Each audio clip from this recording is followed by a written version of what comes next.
예, 이란 혁명이 진행 중이죠. 예, 작게 보는 사람들은 한 500여 명, 좀 많이 보는 사람들은 2천여 명이 숨졌다 벌써 그렇게 얘기를 하고 있고, 이란 전역에서 모스크가 불타고 있고, 많은 그 시 같은 데가, 시청 같은 데가 다 점거되거나 불타거나 난리가 아니죠. 이 와중에 이제 트럼프는 이란에 대한 개입 의지를 밝혔습니다. 저는 이란 혁명이 성공할 가능성이 크다, 60, 70% 된다라고 보고 있는데, 이러한 일이 벌어졌을 때 이게 글로벌 질서, 글로벌 지정학의 뿌리부터 바뀝니다. 아마 그 북한 자유화만큼이나 커다란 그런 그 영향이 있을 거예요. 북한 자유화는 중국을 향해서 정조준돼 있는데 이란은 전 세계적으로 여러 가지 의미에서 영향을 미칩니다. 오늘 그 같은 이야기를 좀 살펴보도록 하겠습니다. 작게는 한 500명, 많게는 한 2,000명이 벌써 숨졌다 이렇게 얘기가 나오고 있어요. 모스크들 많이 불타고 있고요. 그 혁명수비대 IRGC 거기 많이 이제 공격받고 있고 또 은행 그리고 정부기관 엄청 공격받고 있습니다. 이렇게 가면 이제 내전으로 가는 거예요, 사실은. 트럼프는 이제 그 에어포스 원에서 가진 그 기자들과의 간담회에서 이란은 레드라인을 넘기 시작했다. 매우 강력한 조치를 검토 중이다라고 밝혔습니다. 직접 들어보시죠. Sir, on Iran, have they crossed your red line yet to trigger a Well, response? no, they're starting to, it looks like, and there seem to be some people killed that aren't supposed to be killed. These are violent, if you call them leaders, I don't know if they're leaders or just they rule through violence. But we're looking at it very seriously. The military is looking at it, and we're looking at some very strong options. We'll make a determination. 예. 저 정도면 이제 어떤 식이든 개입하겠다죠. 근데 이미 개입하고 있습니다. 제가 보기에는 그 이스라엘 같은 경우에는 모사드 쪽에서 발표한 게 실제로 우리가 여러분 곁에 있습니다라고 발표를 했어요. 모사드가. 우리가 여러분 곁에 있다. 이스라엘이나 이런 정보기관들이 지금 풀가동하고 있다고 봐야 됩니다. 미국, 이스라엘 그리고 심지어 서방 쪽 정보기관들도 풀가동하고 있다. 그러니까 저거 당연할 수가 없죠. 네, 저렇게 되면. 네. 이 와중에 이제 미국에서 LA에서는 오늘 새벽에 12일 날 새벽에 한국 날짜로 이란 교민 시위대에 이 좌빨이 트럭을 몰고 들어갔어요. 몰고 들어갔다가 아주 참교육을 당했습니다. 결국 저렇게 도망가질 못하고 또 막혀갖고 트럭에 붙였던 말도 안 되는 소리, 뭐 이란에서 손 떼라 뭐 이따 소리, 그래 팔라비는 지도자가 아니다, 뭐 이런 소리, 그거 다 뜯어내고 있죠. 지금 팔라비 지도자 아니라는 거 뜯어내고 있는 와중입니다. 사람들이 붙어가지고 저게 이제 유홀 트럭이죠. 미국에서 임대 트럭. 미국은 이제 트럭을 임대를 하죠. 뭐 특별히 대형 면허 없어도 일반 면허 가지고 다 임대를 해서 쓰는데 유홀 트럭에다가 빌려가지고 저런 거 붙이고 다니니까 그냥 뜯고 아마 돈 좀 물어야 될 겁니다. 유홀에. 이 사람이 공산주의 계열이라 그러더라고요. 그 보도에 의하면. 그래서 끌려 나갔어요. 차에서. 그래서 경찰의 보호 아래 간신히 빠져나갔습니다. LA 경찰. 거기도 약간 경찰도 좀 좌빨스럽죠. LA는. LA 경찰의 보호 아래 간신히 덜 쥐어 터지고 나갔습니다. 그러니까 저 지금 이란 교민들 이게 보통 속이 지금 얼마나 달아 있겠어요. 거기를 갔다가 겁도 없이 폼 잡는다고 저렇게 트럭 몰고 들어가서 까불다가 완전히 참교육 당한 거죠. 그 시위 현장에 재밌는 포스터가 하나 등장해서 제가 말씀드립니다. 여기에 뭐가 나왔냐. 그 시위 현장에서 나온 건데 Iranian lives matter. Be the voice of Iranian people. 흑인의 생명이 소중하다. Black lives matter. BLM이 있었죠. 근데 이란 사람의 생명이 소중하다. 일종의 좌빨을 조롱하는 거죠. 여기서 잠시 세대탈출 자유구동의 부탁 말씀 올리고 또 이어가도록 하겠습니다. 아시다시피 세대탈출은 광고가 잘 붙지 않습니다. 붙더라도 천천히 붙는 경향이 있습니다. 도와주시면 보다 좋은 컨텐츠로 찾아뵙는데 커다란 힘이 되겠습니다. 감사합니다. 지금부터는 좀 큰 그림에서 좀 무거운 이야기를 드리고자 합니다.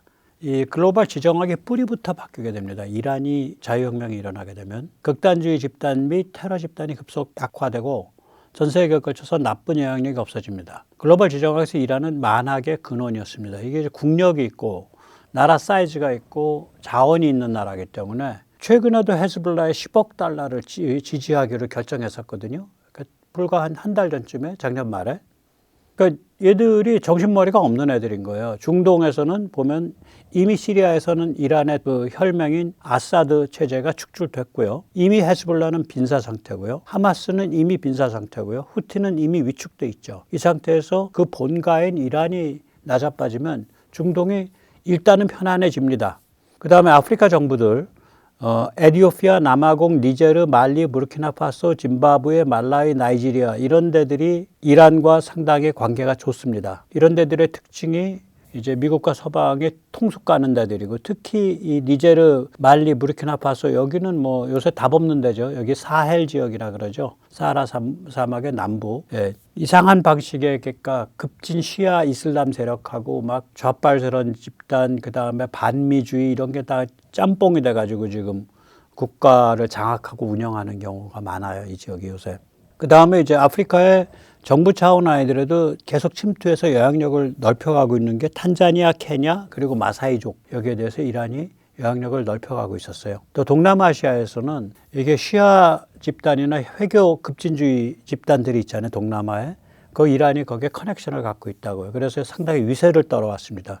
말레이시아, 인도네시아 이런 데는 이란 눈치를 좀 봐요. 그래서 말레이시아 같으면 이란하고 그 자유무역 협정 추진하고 있었죠. 예. 우리 지금 생각엔 좀 이상하잖아. 이란과 무슨 자유무역 협정이야.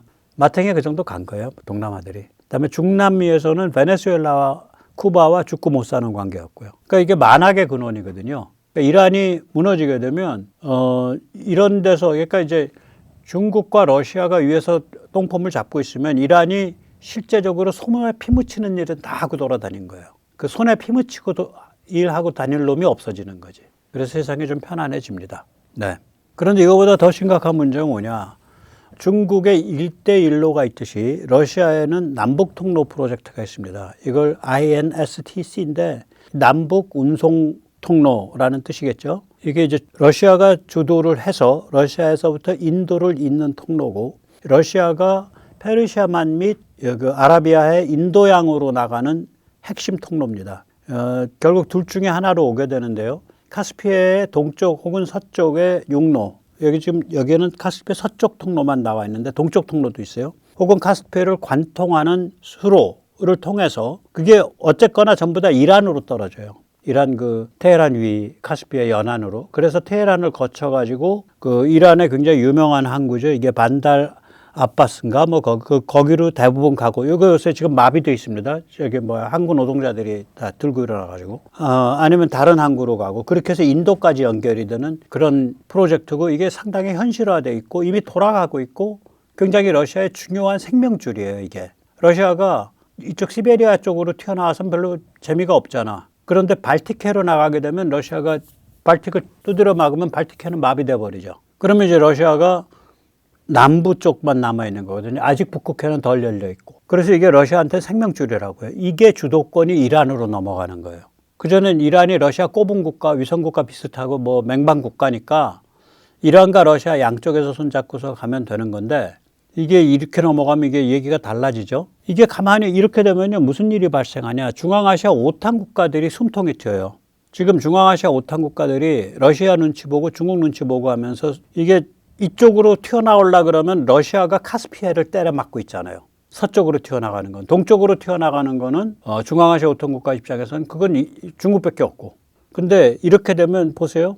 이란 바로 위가 저기 투르크메니스탄 아니에요. 그 다음에 우즈베키스탄, 카자흐스탄. 그리고 이제 저쪽 중국 쪽으로 타직스탄, 키르기스탄 이렇게 해서 5탄 국가인데 중앙아시아 5탄 국가들이 바로 이란을 통해서 페르시아만 아라비아의 인도양으로 연결이 되는 거예요. 그 숨통이 트이죠. 이걸 좀 자세히 들여다볼 필요가 있습니다. 또 남코카서스 3국 중에 최약체가 아르메니아거든요. 이 아르메니아 가면 최약체일 수밖에 없어요. 일단 터키는 아르메니아를 계속 약화시키려는 입장이에요. 이게 왜 그러냐면 터키가 아르메니아인하고 크루드인이 터키 안에 많은데 이거를 완전히 길을 꺾고 무자비하게 탄압을 해왔죠. 터키가. 그러니까 터키는 아르메니아랑 앙숙 관계예요. 그래서 터키가 아제르바이잔을 돕죠. 손을 그렇게 잡고 있죠. 그래서 아르메니아는 이란과 러시아로부터 힘을 받아가지고 나라꼴을 유지를 해왔는데 이게 이제 몇 년 사이에 러시아가 이제 우크라 전쟁 쳐버리고 이란이 해롱해롱하니까 아르메니아가 갈 길이 없다가 미국에 가서 최근에 안 꼈잖아요. 그건 미국에 가서 안 껴서 우산을 쓴 것 뿐이고 숨통에 트이려면 아르메니아 입장에선 조지아가 민주화되고 이란이 민주화돼야 돼요. 그럼 남과 북을 통해서 조지아를 통해서는 흑해로 나갈 수 있고 이란을 통해서는 바로 이제 페르시아만 이쪽이랑 연결이 된단 말이에요. 그러면 이렇게 아르메니아가 살 길이 생기면 터키가 아제르바이잔을 내세워서 행패 부리던 행태에 제동에 걸려요. 터키가 저게 완전히 지역 깡패 역할 해왔거든요. 지 맘대로야, 쟤는. 그냥. 특히 에르도간이 뭐 그런 지 맘대로 개기는 삼류 민족주의를 표방하니까. 예. 그러면 이란이 또 이렇게 바뀌게 되면 조지아가 지금 민주화되려고 들썩들썩 하잖아요. 조지아에 직접적인 영향력을 미쳐요, 이게. 조지아는 항상 페르시아의 왕조가 바뀌면은 조지아를 정복하는 게 일단 제일 먼저 하는 일 중에 하나였어요. 영향력 직통으로 받습니다. 또 오탄 국가들이 숨통에 트이게 되면 정치 혁신이 크게 자극받겠죠. 그 다음에 제가 말씀드렸지만 쿠르드 네트워크죠. 그러니까 지금 쿠르드는 보면 터키, 시리아, 이라크, 이란에 걸쳐서 살아요. 오른쪽 그림처럼. 그런데 이 중에서 지금 제일 자리를 잘 잡은 데가 이라크죠. 이라크의 석유 유전지대를 끼고 있잖아요. 쿠르드 지역이. 그 다음에 시리아에서는 내전을 통해서 자기들 해방구를 확보하고 있다고, 시리아 북동부에. 그리고 이란에서 요번에 이제 자유화가 되면 이 소수민족들이 상당한 발언권을 가질 거예요. 근데 뭐 분리주의 독립 흐름은 아직 확인이 안 돼요. 오히려 전부 그게 어떤 종족이든 간에 전부 이란을 외치고 있어요. 굉장히 강화되고 있어요. 그러니까 이란이 분리주의로 나갈 거다. 자유화된다면 아닐 것 같습니다. 그러나 분리주의는 안 하더라도 분명히 그 자치 권한이 상당히 확대될 거라고요. 민주화되면서. 그러면 쿠르드가 그러니까 어떤 기반을 못 가지고 억압받고 있는 데는 터키만 남아요. 그리고 터키가 움직이는 시리아 북동부. 터키가 이제 시리아 정부를 움직여서 계속 시리아 안에 쿠르드족을 압박을 하죠. 자기들한테 불똥 튈까봐. 터키 입장에서는 쿠르드를 죽여야 되니까, 기세를 죽여야 되니까 그렇게 나가는 거죠. 근데 저렇게 되면 터키가 이제 국내 쿠르드 또 시리아에 있는 쿠르드를 좀 함부로 밟지 못하게 되는 상태가 되겠죠. 또 사우디나 UAE가요. 지금까지는 이란이라는 악의 세력이 있었기 때문에 몸값이 생각보다 이제 크게 대접을 받아왔는데 그 악의 축이 없어지고 얘가 오히려 더 친미, 친서방, 친이스라엘로 확 돌기 때문에 사우디나 UAE가 스스로 좀 더 성숙한 태도를 가지게 돼요. 함부로 개기지 못하게 된다고요. 그리고 카타르는 완전히 마음대로 개기는 아주 얍삽한 데잖아요. 이란과도 왔다 갔다 하고. 아니 오죽하면 하마스의 본부가 카타르 도하에 있냐고요. 그 다음에 중국과도 아주 관계가 그렇고 여기는 아주 얍삽한 데인데 이제 카타르가 그렇게 얍삽한 게임을 못하게 되죠. 무엇보다도 아까 이제 우리가 저기서도 봤지만 그 인도가 그 남북 통로랑 이렇게 다 연결되면서 이게 러시아 눈치를 많이 보면서 이게 두길보기를 해왔잖아요, 인도가. 근데 중간에 이란이 붕 떠가지고 이게 미국 서방의 편을 확실히 먹게 되면 인도가 독일보기 게임을 할 수 있는 지정학적 조건이 없어져요. 인도 독일보기 게임이 없어져요. 그 다음에 이제 터키의 군사지정학적 몸값이 굉장히 약화되죠. 그렇게 되는 거 아니에요.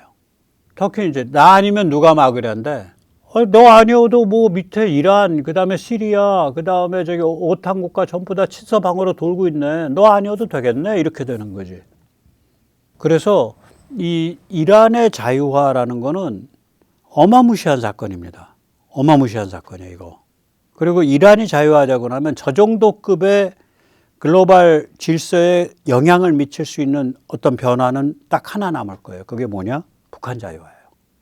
북한 자유화는 이란 자유화보다 더 영향이 장기적으로 쓰일 수 있는데 어떤 면에서는 이란 자유화보다 좀 그러니까 날카롭죠. 북한 자유화는 그냥 중국의 심장부에 대한 직접적 타격이 된 거고 이란 자유화는 이렇게 보듯이 전체 글로벌 질서 자체가 편안해지는 그러면서 이런 여러 가지 변화가 있는 그런 계기가 되죠.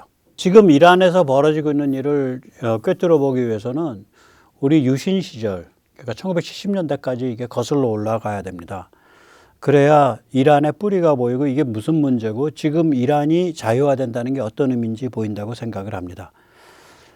저는 이란의 지금 자유화가 일어나면 이건 50년 만에 일어나는 1970년대 되갚기, undo 1970s라고 생각을 해요. 미국과 서방은 1968년부터 수세입니다. 냉전에서 승리하지 않았냐? 그럼 이긴 거 아니냐? 예, 냉전에서 승리했다고 승리한 게 아니에요. 그 반쪽의 승리일 뿐입니다. 왜 그런지 조금 이따 말씀드리겠습니다. 특히 중동 에너지를 계속해서 섬겨야 되는 처지가 더 악화됐기 때문에 냉전에서 이기던 지던 간에 미국과 서방은 계속 수세예요. 중동에 딱 발목이 잡혀 있는 거예요. 에너지에. 1970년대 인도 차이나 적화, 1, 2차 오일 쇼크, 이란 혁명, 테헤란 미 대사관 직원 인질 사태, 이거 다 70년대에 일어났던 일이고 지금 같으면 야, 그런 일이 있었어 하는 일들이 하나하나가.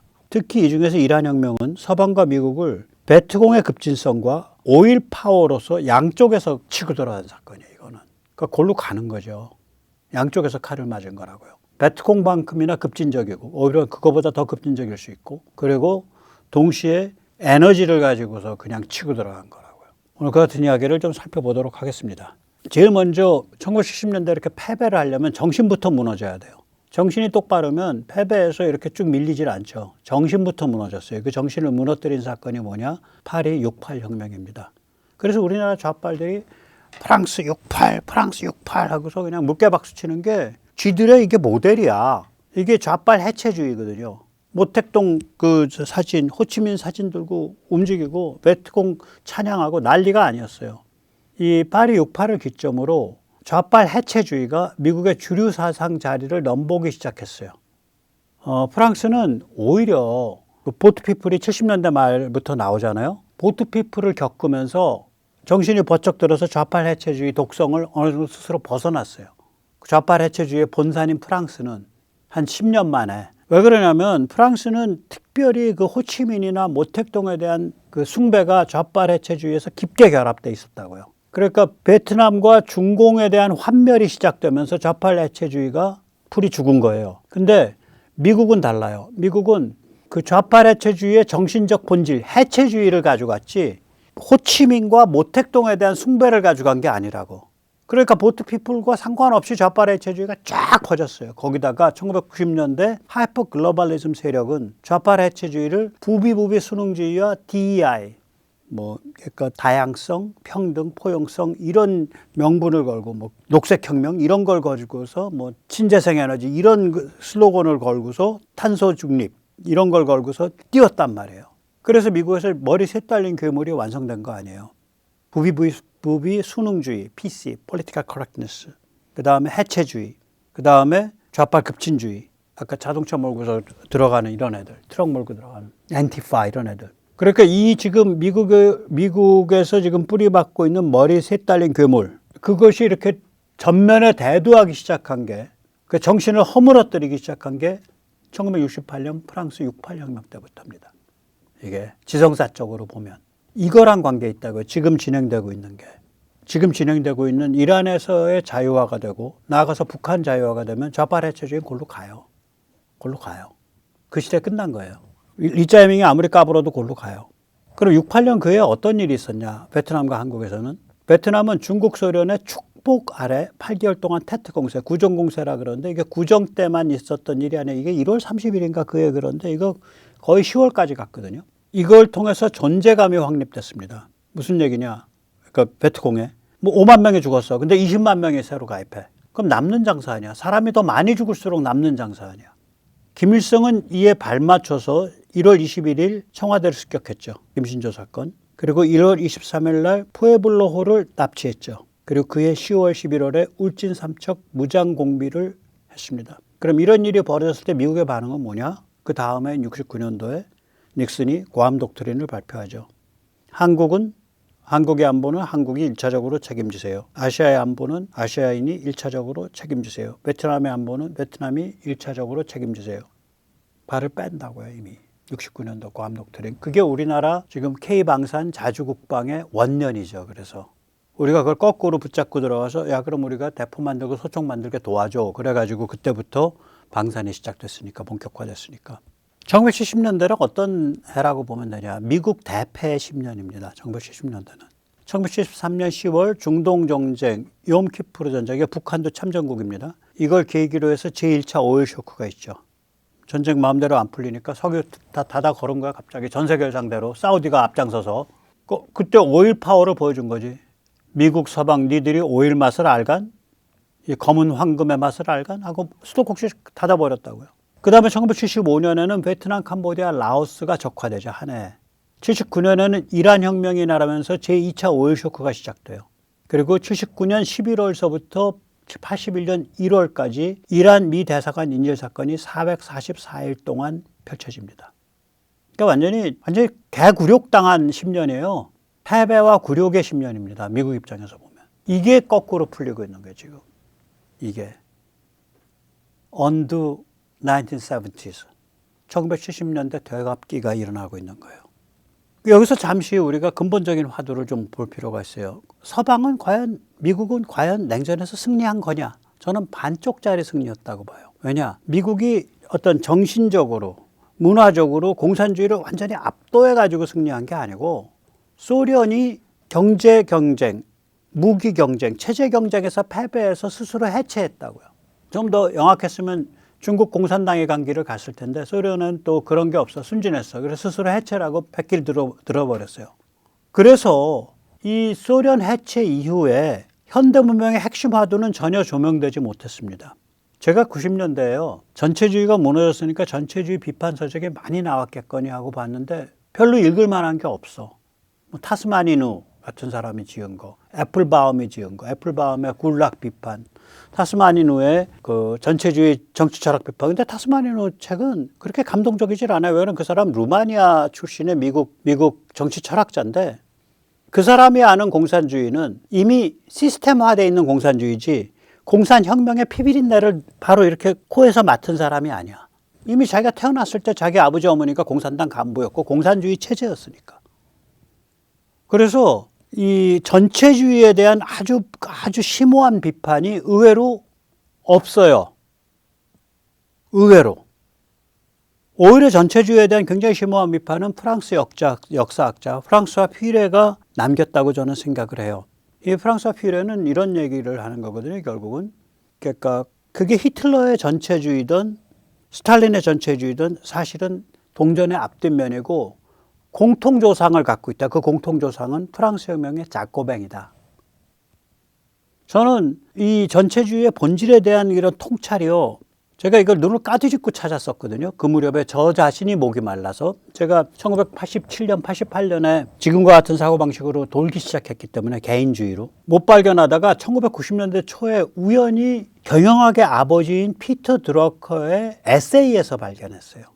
근데 그 사람이 원래 오스트리아 사람인데 그 사람의 박사학위 논문이 원래 경영학의 아버지는 경영학이 없을 때 경영학을 만든 사람이죠. 그러니까 전공이 정치 철학이에요.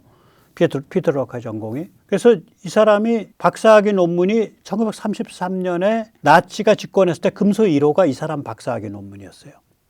그러니까 이미 그때 이 사람 굉장히 깊게 통찰한 사람이, 이 사람이 그 에세이의 제목이 인기 없는 키에르케가르예요. Unfashionable Kierkegaard. 우리나라 말로 번역이 안 돼 있어요. 그 에세이집이. 번역하기 어려울 거예요. 번역해도 맛도 안 나고 뭔 소린지도 잘 모를 것 같고. 왜냐하면 월스트리트저널이나 이런 데 계속 발표해왔던 에세이집이어서 하나하나의 사건이나 배경을 공부를 하지 않으면 이게 뭔 소리인지 몰라 잘.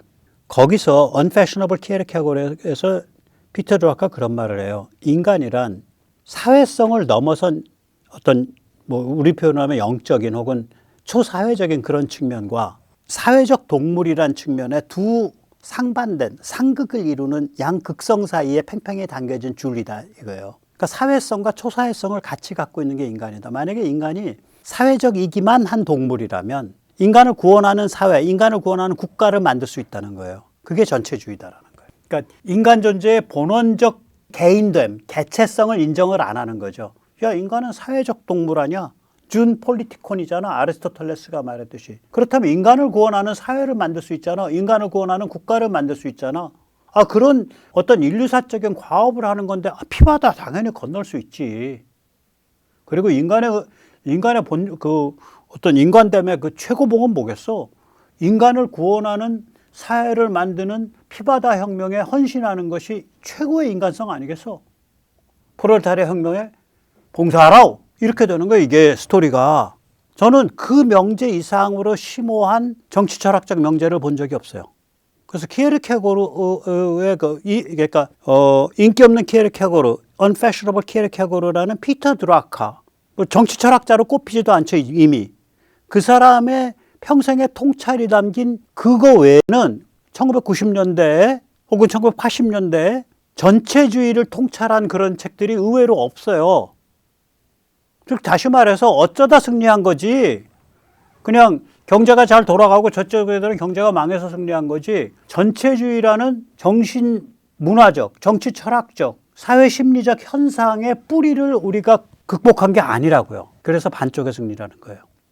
퓨레의 통찰에 숨겨있는 화두는 뭐냐면 현대 문명 속에서 원자화된 개인은 끊임없이 무도덕, 해체주의, 순응주의로 전락할 유혹, 또 전체주의, 즉 전체주의라는 건 극단적 순응주의와 극단적 공격성이 결합한 거잖아요. 전체주의로 전락할 유혹을 끊임없이 받는 존재다 이거예요. 현대 문명 속에 이 원자화된 개인은 도대체 개인이 사회에 대해서 유의미한 관계를 형성할 수 있는 방법이나 길이 있냐. 그것이 퓨레의 얘기예요, 결국. 왜냐? 전체주의로의 길이 200년 전부터 튀어나왔다 그러면 자코뱅서부터 튀어나와서 20세기에 한쪽으로는 공산혁명으로 튀어나오고 소련, 다른 한쪽으로는 나치의 히틀러로 튀어나왔다 그러면 또 모택동으로 튀어나왔다 그러면 이거는 현대 문명의 광증 아니에요. 문명에 숨겨져 있는 광증이거든요. 질병이거든. 이 질병의 뿌리를 보면 결국 공동체가 다 해체된, 이 공동체 해체될 수밖에 없잖아요. 전통적 공동체는 원자화된 개인이 이게 시장 경제 속에서 몸부림치다가 엉뚱하게 막 무도덕으로 빠지고 전체주의로 빠지고 이렇게 된다 이거예요. 이거 어떻게 극복할 길이 없냐. 이게 결국 퓨레의 숨은 화두라고 저는 보는데 이 화두를 정치 철학적으로 도덕 철학적으로 정면 승부에서 극복한 게 아니잖아요. 우리가 냉전의 승리라는 게. 그래 이기고 나서 시장의 힘을 보았느뇨? 돈의 힘을 보았느뇨? 왕년의 모택동주의자, 왕년의 스탈린주의자, 학살자들도 돈맛과 세계시장의 맛을 알면 착해지는도다. 이런 개소리가 풍미한 거 아니에요. 그 전체주의의 뿌리는 시장과 이런 걸 넘어서 가지고 결국은 무도덕과 전체주의로의 유혹을 받을 수밖에 없는 원자화된 존재가 문제의 뿌리인데 다시 말하자면 한 명의 개인이 어떻게 참된 개인이 돼서 공동체와 어떻게 유의미한 관계를 맺을 수 있는 그런 공동체가 만들어질 수 있냐 또 그런 개인이 될 수 있냐 이런 게임인데 게임의 본질이 이건 완전히 옆으로 치워버리고 이제 시장을 떠받들어라 이게 구세주다 이렇게 되는 거 아니에요. 제가 그래서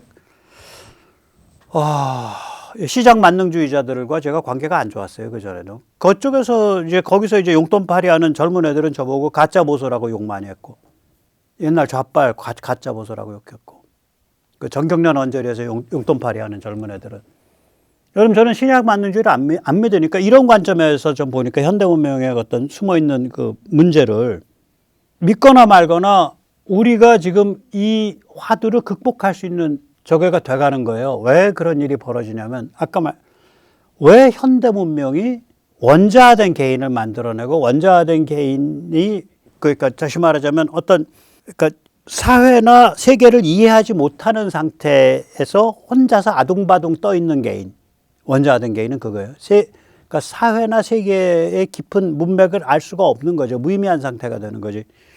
그 상태에서 혼자서 아둥바둥 떠 있는 개인. 현대 문명이 왜 그런 사람들을 양산해내고 왜 그런 사람들의 특징 중에 하나가 경향 중에 하나가 무도덕의 심연에 빠지든지 전체주의의 유혹을 받는다. 그게 너무 고통스러우니까. 그 무중력 상태가. 그거거든요. 근데 이 증상이 좀 극복될 가능성이 커요. 이게 왜 그러냐면 이것 때문에 그래요. 원자화된 개인이 사실상 원자화가 안 되게 만들어주거든. 어떤 식으로든지 세상을 이해할 수 있게 되고 어떤 식으로든지 세상과 관계를 맺을 수 있는 가능성을 주잖아요. 얘가 모든 걸 해결하는 건 아니지만. 그러니까 원자화된 존재라는 게 증상이 약화되고 또 그걸 극복할 수 있는 계기가 만들어져 있다고요. 요즘은 자기가 공부하려고 하면 특히 앞으로 AI에서 자동 번역까지만 나오면 지금도 영어 잘하는 사람들은 뭐 문제가 없지만 공부하려고 맘만 먹으면 무엇이든지 찾아서 익힐 수가 있잖아. 그러니까 내가 세상을 모르면 내비를 안 해서 그런 거야. 인터넷을 안 뒤져서 모르는 거지 세상이 나에 대해서 적대적이어서 그런 게 아니에요.